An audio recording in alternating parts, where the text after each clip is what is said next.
To make flat or sloping end walls, you will need the correct amount of sheets for your size shed and the appropriate channels.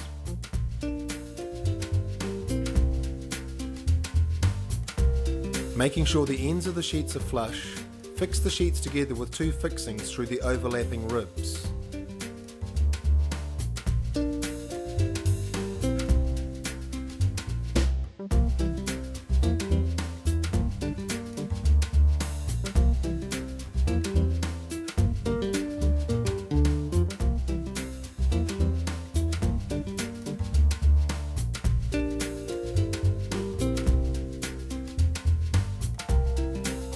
Cap sheeting with top and bottom channels. Fix the channels at the corners and every second rib in between.